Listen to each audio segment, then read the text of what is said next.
ఒక్కసారి కొమ్మూరి గోల్డ్ కి కాల్ చేయండి. తాకట్లో ఉన్న మీ బంగారాన్ని విడిపించి మార్కెట్ ప్రైస్ కి వాళ్ళు కొనుక్కుని మిగతా డబ్బులు మీకు ఇచ్చేస్తారు. హాయ్, వెల్కమ్ టు మనం టీవీ. మనం ఉన్నది మన కోసం. నేను మీ జర్నలిస్ట్ మనోజ్. సో హిడ్మా మరణం తర్వాత మావోయిస్టులు దండకారణ్యంలో ఉండాలా, జనావాసంలో ఉండాలా, అసలు పోలీసులకి లొంగిపోవాలా, లేదా ఆ అడవుల్లో గన్నులు ఇంకా కాలుస్తూనే ఉండాలా అన్న కన్ఫ్యూజన్లో ఉండిపోయారు చాలామంది మావోయిస్టు అగ్రనేతలు అండ్ మావోయిస్టులు కూడా. ఇలాంటి నేపథ్యంలో హిడ్మా మరణం తర్వాత దేవ్జీని చేద్దామా, రాజిరెడ్డిని చేద్దామా, ఇలాంటివి చాలా వచ్చాయి. సో అగ్రనేతలుగా వీళ్ళు యాక్సెప్ట్ చేస్తారా? కేంద్ర కమిటీలోనేమో 40 మంది ఉండాల్సిన 4 ఉన్నారు. మరి వాళ్ళ మాటలు దండకారణ్యంలో ఉన్న దేవ్జీ కావచ్చు, లేకపోతే రాజిరెడ్డి కావచ్చు, ఇలాంటి కీలక నేతలు వింటారా? మరి వాళ్ళ మాట గ్రౌండ్లో ఉన్నటువంటి దండకారణ్యంలో ఉన్నటువంటి మావోయిస్టులు వింటారా వినరా అనే ఒక చిక్కుముడుల నేపథ్యంలో ఇప్పుడు ఇలాంటి నేపథ్యంలో దేవా అరెస్ట్ అయ్యాడు. సో ఎట్టి పరిస్థితుల్లో 2 రోజుల్లో అఫీషియల్గా అనౌన్స్మెంట్ కూడా వచ్చే అవకాశం ఉంది. సో హిడ్మాకి ఇతను అత్యంత సన్నిహితుడు అండ్ అంతేకాకుండా మేనల్లుడు కూడా.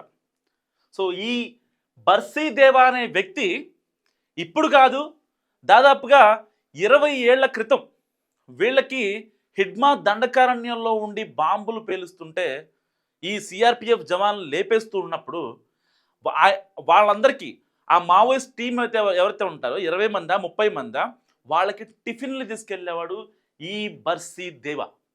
సో అలాంటి వ్యక్తి 3 రోజుల నుంచి కనిపించట్లేదు, మాకు కమ్యూనికేషన్లోకి రావట్లేదు అని చెప్పి చాలామంది మావోయిస్టులు ఆఫ్ ద రికార్డ్ చెప్పినటువంటి పరిస్థితి. ఇలాంటి నేపథ్యంలో మావోయిస్టు కేంద్ర కమిటీ కూడా ఎట్టి పరిస్థితుల్లో ఒక లెటర్ రిలీజ్ చేద్దామా పట్టుకున్నారు అని చెప్పి, లేదా అనవసరంగా క్లూ ఇవ్వడం ఎందుకు, ఆల్రెడీ బర్సీదేవా తెలంగాణలోని ములుగు జిల్లా అడవుల్లో ఉన్నాడనేది అది చాలా క్రిస్టల్ క్లియర్. అక్కడి నుంచి వెళ్ళడు.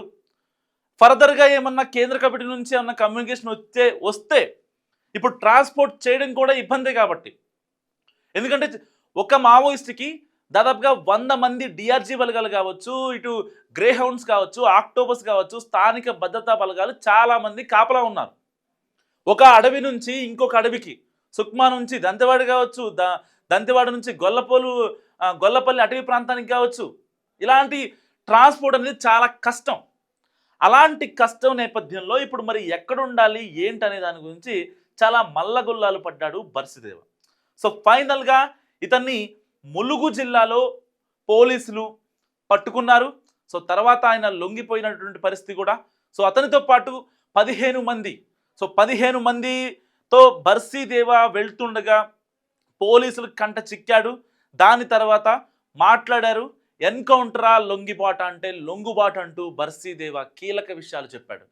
సో దీంట్లో అమిత్ షాకి ఇంతకుముందు కొన్ని ఏదైతే డైరెక్ట్గా రెఫరెండం ఇచ్చాడు, ఆదివాసీలకి హక్కులు కావచ్చు, లేకపోతే అరెస్ట్ చేసిన మావోయిస్టులని చంపకుండా ఎన్కౌంటర్ చేయకుండా వీళ్ళని ఎట్టి పరిస్థితుల్లో కోర్టు ప్రొసీడింగ్స్ ప్రకారం కోర్టులోనే హాజరుపరచాలి అని చెప్పి బర్సీదేవా కొన్ని కీలక ప్రకటన చేశాడు. దాని తర్వాత కేంద్ర మావోయిస్టు కమిటీ కూడా ఈ బర్సీదేవా చేసిన స్టేట్మెంట్స్ని సపోర్ట్ చేస్తూ కొన్ని లేఖలు కూడా రాసింది. బర్సీదేవా చెప్పింది కరెక్టే, దాంట్లో తప్పేముంది, ఇన్నాళ్ళు ఆదివాసీలు మమ్మల్ని గుండెల్లో పెట్టుకున్నారు, మావోయిస్టులంటే తమ కొడుకుల్లాగా చూసేవాళ్ళు, అడవికి కాపలా కాశారు, అలాంటి వ్యక్తుల్ని మేము ఇబ్బంది పెట్టాం. సో ఫర్దర్గా ఆపరేషన్ కగార్ నేపథ్యంలో మావోయిస్టులు ఎవరు కూడా మళ్ళీ గన్ను పట్టుకునే కల్చర్ లేదు కాబట్టి ఏదన్నా ఉంటే బయట జనావాసాల్లోకి వచ్చి ఆందోళనలో లేకపోతే కార్యక్రమాల్లో నిరసనలో చేయాలి తప్ప అటవీ ప్రాంతంలో ఉండి గన్నులు పట్టుకునే కల్చర్ లేదు కాబట్టి, ఇకపై మేము అక్కడికి వెళ్ళం కాబట్టి, ఫ్యామిలీతోనే ఉంటాం కాబట్టి ఆదివాసీలకు కనీస సౌకర్యాలు, కనీస వస్తువులు కల్పించాలని బర్సీదేవా కొద్ది రోజుల క్రితం ఒక స్టేట్మెంట్ ఇచ్చాడు. సో దానికి సంబంధించి డైరెక్ట్గా అమిత్ షా దగ్గరే నేను వెళ్ళి లొంగిపోతాను, ఆపరేషన్ కగార్ స్టార్ట్ చేస్తుంది వీళ్ళే, ఎన్కౌంటర్ ఆల్రెడీ హిడ్మాన్ ఎన్కౌంటర్ చేశారు కాబట్టి నేను వెళ్ళి డైరెక్ట్గా లొంగిపోతా, ఈ కండిషన్ కనుక యాక్సెప్ట్ చేస్తే అని చెప్పి బర్సీదేవా చెప్పిన కొద్ది రోజులకే ములుగు జిల్లాలో డిసెంబర్ 20న సరిగ్గా 4 రోజుల క్రితం ఆయన అరెస్ట్ అవ్వడం జరిగింది. దానికి లొంగుబాటు అని చెప్తున్నారు, లేదంటే అంటే అక్కడ దండకారణ్యంలో జరిగిన సిచ్యువేషన్ ఎలా ఉంటుందంటే, ఫర్ ఎగ్జాంపుల్ ఈ 15 మంది మావోయిస్టులతో బర్సీదేవ బయలుదేరి దంతెవాడ వెళ్తున్నాడా, గడ్చిరోలి వెళ్తున్నాడా, లేకపోతే సుక్మా జిల్లా గొల్లపల్లి అటవీ ప్రాంతమా ఎక్కడికి వెళ్తున్నాడో పక్కన పెడదాం. కానీ పోలీసులు ఒకవేళ రెడ్ హ్యాండెడ్గా వాళ్ళు చూసారంటే కనుక, సో ఆల్రెడీ వాళ్ళకి తెలుసు, వాళ్ళ ఎవరైతే ఇన్ఫార్మల్ ఉంటారో వాళ్ళు వీళ్ళు చెప్తా ఉంటారు. దాని త్రూగా పోలీసులు డైరెక్ట్గా వెళ్ళి అటాక్ చేయగలరు తప్ప ఎక్కడో అంత పెద్ద దండకారణ్యంలో ఎక్కడ పడితే అక్కడ తిరగడానికి అవకాశం ఉండదు. సో పక్కా సమాచారంతో మాత్రమే వెళ్తారు. ఇలాంటి నేపథ్యంలో బర్సీదేవ ఎదురుగా వాళ్ళిద్దరు పోలీసులకి, ఇటు బర్సీదేవ ఏదైతే మావోయిస్ట్ గ్రూప్ ఉందో దానికి సంబంధించిన డిస్కషన్స్ మనకి బయటికి రాకపోయినా, సో నాకు తెలిసి నేను అనుకోవడం బర్సీదేవ లొంగిపోయే క్యారెక్టర్ అయితే కాదు. ఫస్ట్ థింగ్, సో అతను లొంగిపోవాలన్నా కూడా కండిషన్లు పెట్టిన వ్యక్తి. అంటే ఆయన స్వలాభం కోసమో, డబ్బులు ఇవ్వమనో, లేకపోతే నాకు మంచి లగ్జరీ లైఫ్ ఇవ్వమనో కాదు. ఆదివాసీలకు కావచ్చు, లొంగిపోయిన మావోయిస్టులని ఎన్కౌంటర్ ఏం చేయొద్దు అని చెప్పి ఆ జనం కోసం, ఆ లాస్ట్ మినిట్ కూడా జనం కోసం ఆలోచించిన వ్యక్తి నిజంగా ఈ బర్సీదేవ. సో అలాంటి బర్సీదేవ ఇవాళ లొంగిపోయాడు. సో ఇది విశ్వసనీయ సమాచారమే, దాంట్లో ఎలాంటి ఇబ్బంది లేదు. అండ్ రెండు రోజుల్లో దీనిపైన అఫీషియల్ అనౌన్స్మెంట్ కూడా పోలీసుల దగ్గర నుంచి వచ్చే అవకాశం ఉంది. సో ఎట్టి పరిస్థితుల్లో నెల రోజులుగా బర్సీదేవ లొంగుబాటుకు ప్రయత్నాలు చేస్తున్నప్పటికీ చాలా కాన్సిక్వెన్సెస్, చాలా రప్చర్లు జరిగాయి. ఎలాంటి ఇబ్బంది లేకుండా బర్సీదేవ లొంగిపోతాడా అని ఈవెన్ మావోయిస్టు కేంద్ర కమిటీ కూడా చాలా పెద్ద ఎత్తున ఆలోచించింది. సో బర్సీదేవ చేస్తున్నాడంటే నిజంగా కరెక్టే అని చాలామంది దండకారణ్యంలో ఉన్నటువంటి మావోయిస్టులు కూడా వాళ్ళు కూడా ఫీల్ అయ్యారు. అంటే నిజంగా బర్సీదేవ లాంటి నాయకుడు కనుక మాకు వస్తే, సో ఒకవేళ దీన్ని ఇప్పటికే ఆపరేషన్ కగార్ నేపథ్యంలో ఈ మావోయిస్టులు సర్వైవల్ అనేది చివరి అంకానికి వచ్చిన నేపథ్యంలో, ఇంకా లాస్ట్ పాత అనమాట, ఇంకా చెప్పుకోవడానికి ఏం లేదు. ఇలాంటి నేపథ్యంలో ఒకవేళ మళ్ళీ కనుక ఉద్యమం స్టార్ట్ చేయాలా, లేకపోతే మనం చెప్పిన న్యాయపరమైన డిమాండ్ను ప్రభుత్వాలు పరిష్కరిస్తే మనమే వెళ్ళి లొంగిపోవటమా అనేది అనుకున్నారు. ఎవరైతే దాదాపుగా 2000 మంది మావోయిస్టులు చనిపోయిన తర్వాత, వృద్ధాప్య సమస్యలు కావచ్చు, కూంబింగ్లు కావచ్చు, ఎన్కౌంటర్లు కావచ్చు, వీళ్ళందరూ చనిపోయిన తర్వాత రిమైనింగ్గా ఉన్నటువంటి దేవ ఆధ్వర్యంలో, ఈ బర్సీ దేవ ఆధ్వర్యంలో రాజిరెడ్డి కావచ్చు, ఇంకా చాలామంది ఉన్నారు సో కాల్డ్ మావోయిస్టులు. సో వాళ్ళంతా కలిసి కలుద్దాం అనుకునే క్రమంలో పోలీసులకి లొంగిపోయాడు అని చెప్పేది ఒక వార్త వైరల్ అవుతుంది. సో దాంట్లో ఎంతవరకు నమ్మకం ఉందో లేదో తెలీదు. బట్ పోలీసులకి లొంగిపోవడం అండ్ ఎన్కౌంటర్ జరగకుండా ఉందంటే ఒక రకంగా మావోయిస్టులు అందరూ ఊపిరి పీల్చుకుంటారని చెప్పుకోవచ్చు. ఈవెన్ కేంద్ర కమిటీ కూడా మరికొద్దిసేపట్లో ఈ బర్సీదేవ గురించి ఒక లెటర్ రిలీజ్ చేసే అవకాశం కూడా లేకపోలేదు. సో ఏది ఏమైనప్పటికీ మావోయిస్టు ఆపరేషన్ కగార్ చాలా గట్టిగా పనిచేస్తుంది. ఒక్కొక్క మావోయిస్టుకి 100 మంది పనిచేస్తున్నారు. ఇకపై అడవుల్లో కాల్పుల మోత లేకుండా ఆపరేషన్ కగార్ చాలా గట్టిగా ప్లాన్ చేస్తుంది. దీనిపై రీసెంట్గానే అమిత్ షా గారు కావచ్చు, మోడీ గారు కావచ్చు, ఒక అత్యున్నత స్థాయి సమావేశాన్ని కూడా ఏర్పాటు చేశారు. ఇప్పటి వరకు చనిపోయిన మావోయిస్టులు ఎంతమంది, యాక్టివ్గా ఉన్న మావోయిస్టులు ఎంతమంది, లొంగిపోయిన వాళ్ళు ఎంతమంది, వృద్ధాప్య సమస్యలతో మాకు వద్దు, మేము పార్టీ పెట్టుకుంటామనో, జాతీయ పార్టీ పెట్టుకుంటామనో చెప్పేవాళ్ళు కొంతమంది.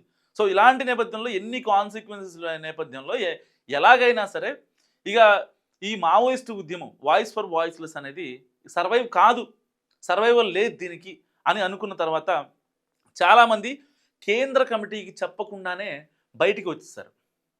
ఈవెన్ వాళ్ళు జనావాసాల్లో తిరుగుతున్నారు. వాళ్ళు జనాలకి హామ్ చేసే వ్యక్తులు కాదు, లేకపోతే ఇంకెవరినో, వాళ్ళు మారిపోయినటువంటి మావోయిస్టులు ఇవాళ జనావాసంలో మనందరి మధ్య తిరుగుతున్నారు. సో ఏది అయినప్పటికీ బర్సీదేవ అరెస్ట్ అయ్యాడు. సో తెలంగాణ పోలీసుల అదుపులో ఉన్నాడు. సో హిడ్మాది దేవాది ఒకే ఊరని చెప్పుకోవచ్చు. అండ్ మావోయిస్ట్ టాప్ లీడర్, యుద్ధ నిపుణుడైన హిడ్మాకు బర్సీదేవ మేనలుడు. ఇద్దరు సుదీర్ఘంగా 15 ఏళ్ల పాటు దాదాపుగా చాలా ఆపరేషన్స్లో వీరిద్దరు కలిసి పనిచేశారు. ఛత్తీస్గఢ్లోని పూవర్తి గ్రామమే వీరిద్దరిది. సో హిడ్మా ఎన్కౌంటర్కి ముందు ఆ రాష్ట్ర డిప్యూటీ సీఎం విజయ్ శర్మ పూవర్తి గ్రామానికి వెళ్ళి గిరిజనులతో కలిసి భోజనం చేశారట.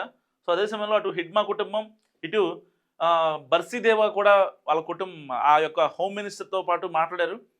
ఎట్టి పరిస్థితుల్లో హిడ్మాని, దేవాని మాకు అప్పగించండి. సో వాళ్ళ మీద ఉన్న ₹1,00,00,000, ఈ బర్సీదేవ మీదేమో 50 లక్షల రిమాండ్ ఉంది, హిడ్మా మీదేమో ₹1,10,00,000 నజరాన ఉందన్నమాట. వాళ్ళని పట్టుకుంటే ప్రభుత్వాలు వాళ్ళకి ఇచ్చి వాళ్ళ కుటుంబాల కోసం చూసుకుంటాయి. అండ్ వీళ్ళు ఫర్దర్గా జనావాసంలో మంచిగా మనలాగే తిరగొచ్చు. ఇంకా అడవుల్లో కాల్పులు అక్కర్లేదు, లేకపోతే పాములు కుట్టడమో, లేకపోతే వాళ్ళకి ఏదన్నా ఇబ్బంది వచ్చినా కానీ కనీసం పట్టించుకోకపోవడమో ఇలాంటివి ఏమి ఉండవు అనమాట. సో అలాంటి నేపథ్యంలో ఈవెన్ హిడ్మా వాళ్ళ మమ్మీ కావచ్చు అండ్ దేవ్జీ వాళ్ళ మమ్మీ కావచ్చు, వీళ్ళిద్దరూ కూడా ఆ రాష్ట్ర హోంమంత్రికి ఒకటే చెప్పారు, మా వాళ్ళు ప్రాణం పోయినా సరే లొంగిబాటు అనేది జరగదు అని చెప్పారు. కానీ అనుకోకుండా అన్ఫార్చునేట్లీ హిడ్మా రీసెంట్గా ఎన్కౌంటర్లో చనిపోయారు.